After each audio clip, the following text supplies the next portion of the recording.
Olá pessoal, tudo bem? Nós estamos na nossa série sobre ansiedade e nós já demos uma breve introdução sobre ansiedade, falamos um pouquinho no segundo momento, no segundo vídeo, sobre a relação da palavra, do conceito de ansiedade à luz da palavra de Deus. Falamos nos últimos 3, 4 e 5, o vídeo 3, o vídeo 4, o vídeo 5, falamos sobre as causas da ansiedade e agora nós vamos abordar um pouquinho mais sobre os efeitos da ansiedade na vida das pessoas.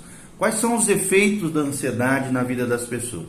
Então continue conosco, que Deus derrame graça e glória sobre a tua vida. É claro que a nossa abordagem é dentro da perspectiva cristã, dentro do conhecimento que nós temos a respeito dessa área, e nós estamos baseados, através da palavra de Deus. O nosso texto-chave é 1 Pedro 5,7, onde a palavra de Deus nos diz: lançai sobre ele, ou seja, sobre Cristo, toda a vossa ansiedade, porque ele tem cuidado de vós. Que essa palavra penetre na sua alma, penetre no seu coração. Jesus está disposto de cuidar de você. Ele está disposto a cuidar de você. Ele é o teu provedor, o cuidador, aquele que de alguma maneira trabalha a nosso favor e sempre vai estar cuidando conosco, vai estar cuidando de nós, se nós estamos nele, ou seja, em Cristo, uma vida de obediência, de fé e de qualidade de vida segundo aquilo que nos ensina a palavra de Deus. Então nós vamos falar um pouquinho mais sobre essa abordagem, os efeitos da ansiedade. Em primeiro momento, nós precisamos entender que a ansiedade, como nós vimos, tem a ansiedade ruim, angustiante, atormentadora, que gera pânico, medo e toda sorte de mazela. Existe a ansiedade humana, normal, de uma tensão humana que pode abranger qualquer coração e qualquer situação. Nós temos visto isso. A ansiedade nem sempre é algo ruim. Quando, por exemplo, não existe ansiedade, a vida pode se tornar maçante, improdutiva e sem graça.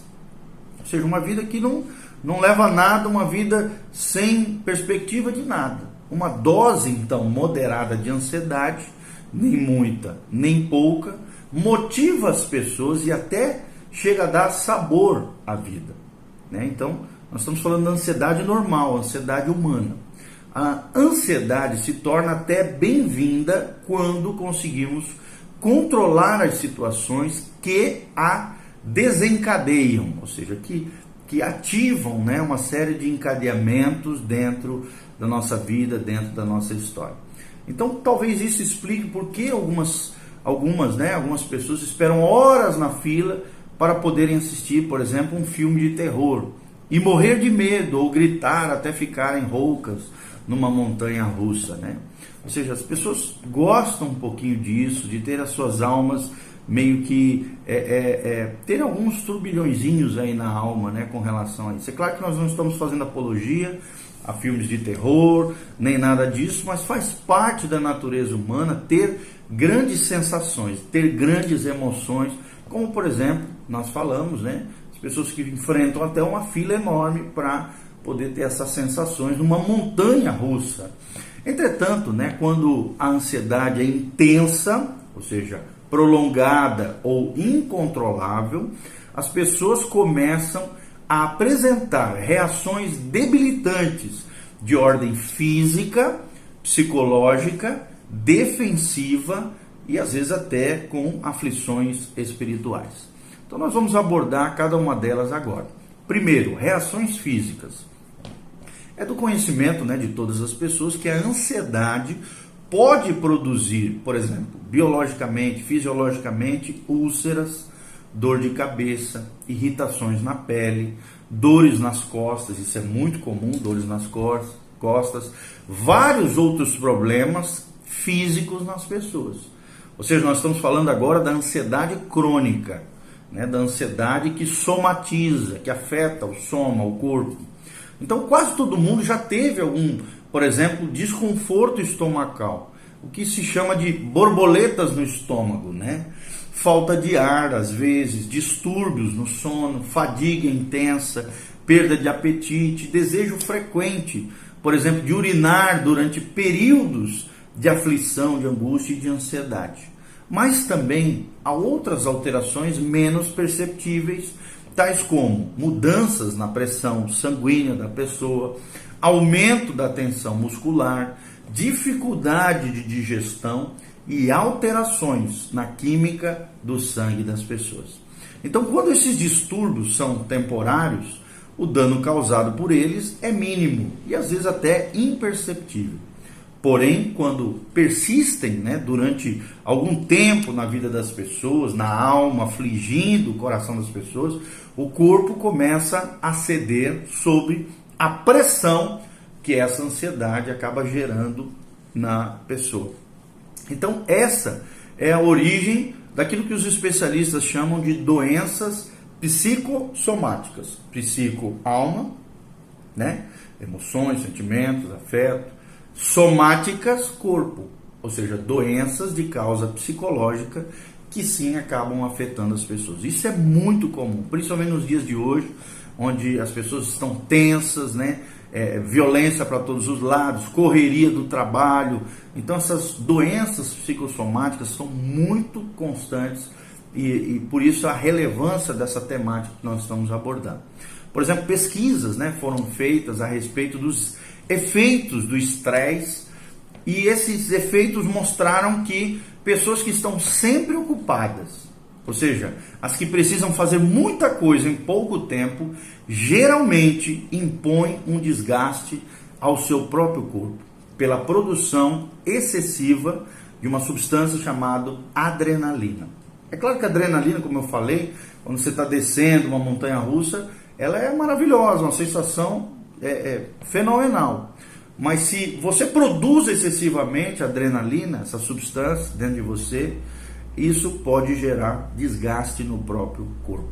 As pessoas, por exemplo, acometidas por doenças do estresse, se esforçam até chegar a um colapso e depois se admiram que seu estilo de vida agitado as tenha deixado esgotadas e com dificuldade para dormir ou propensas a uma série de doenças.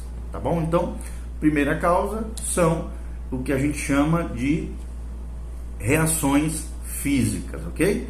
Segunda causa aqui, reações psicológicas, ou seja, os efeitos da ansiedade muitas vezes geram reações psicológicas. O que significa isso? Todas as pessoas que já fizeram um concurso, por exemplo, ou se candidataram a um emprego difícil, muito disputado, sabem muito bem o quanto a ansiedade pode afetar a nossa produtividade, o nosso funcionamento, principalmente psicológico, mente.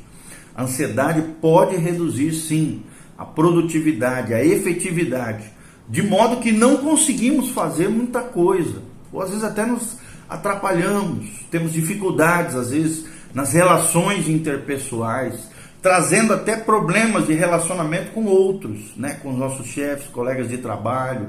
Pode também bloquear a criatividade das pessoas, a originalidade das pessoas e até embotar, de alguma maneira esfumaçar a personalidade e interferir com a capacidade de raciocínio e memorização das pessoas. Por exemplo, um estudante que tem um branco na hora da prova, e o ator, por exemplo, que esquece as suas falas em pleno palco, podem estar mostrando sinais de falha de memória produzidas pelo estresse, pela tensão no trabalho. A tensão pode gerar uma série de distúrbios. Nos casos extremos, a ansiedade imobiliza o indivíduo de tal maneira que ele se torna incapaz de agir independentemente como qualquer adulto. Então acaba afetando diversas áreas da vida, como nós abordamos aqui. Terceiro efeito da ansiedade são as reações defensivas. Vou repetir, reações defensivas. Talvez você esteja perguntando, mas o que é isso? Nós vamos explicar para você. Por exemplo, quando a ansiedade aumenta na vida das pessoas, a tensão aumenta, a maioria das pessoas recorrem inconscientemente a comportamentos e a pensamentos que reduzem o sofrimento da ansiedade e ajudam essa pessoa a lidar com ela, ou seja, com a própria ansiedade. Por exemplo, durante um aconselhamento, uma terapia, uma análise, essas reações defensivas aparecem com frequência. Quer dizer, a pessoa é cheia de mecanismos de defesa, de reações defensivas. E elas incluem ignorar, por exemplo, a própria sensação de ansiedade. Outra delas outra reação defensiva é fingir que a situação que gera ansiedade não existe na vida da pessoa. Ou convencer-se de que não há nada para se preocupar, quando há algo para se preocupar. Ou então dá até uma explicação racional por sintomas que aquela pessoa está passando. Ou então começa a jogar a culpa dos problemas em outras pessoas. É o que os especialistas chamam de transferência.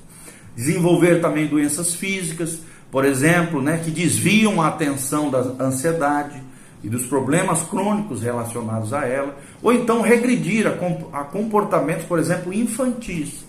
Tem muito adulto que usa comportamentos infantis como uma espécie de reações de defesa, ou mecanismos de defesa. Então, às vezes, as pessoas buscam escape também em vícios, compulsões, como o álcool, como as drogas, ou então se fecham em vários tipos de doenças mentais que existem hoje, assolando as pessoas pelo mundo afora. Então, todos esses mecanismos são meios de tentar resolver o problema.